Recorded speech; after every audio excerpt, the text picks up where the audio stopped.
La secció de vent es divideix en dos grups, vent fusta i vent metall.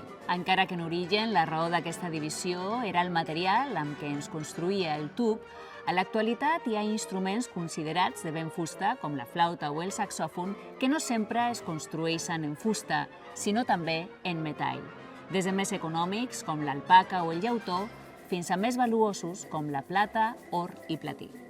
Se segueixen anomenant així perquè oboè, clarinet i fagot continuen tenint el tub de fusta, però l'autèntica diferència entre els instruments de metall i de fusta no és el material, sinó la forma del tub i el nombre de forats per fer les notes.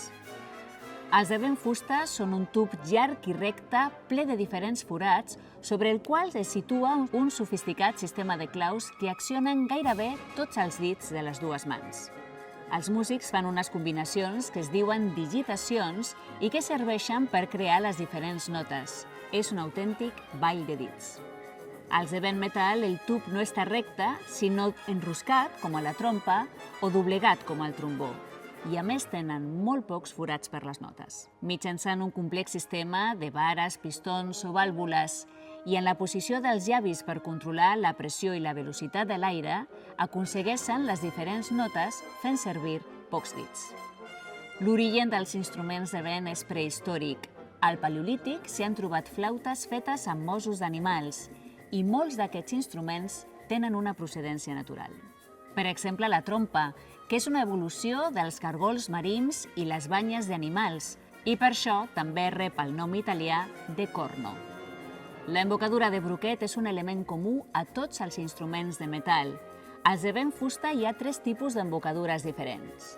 Bisel a les flautes, llengüeta simple a clarinets i saxos i llengüeta doble a oboès i fagots. Les llengüetes dobles també s'anomenen canyes i és molt habitual que el mateix instrumentista se les construeixi. Per tant, anar-se'n a fer unes canyes amb un oboista o un fagotista pot tenir més d'un sentit. L'atractiu dels instruments de vent és que quan es combinen poden passar de sonoritats que ens porten a imaginar la placidesa dels paisatges naturals fins a sonoritats que anuncien terribles escenes de guerra. Totes aquestes emocions i moltes més són les que us convidem a experimentar als concerts de l'Auditori, on podreu veure i escoltar en acció tots aquests instruments.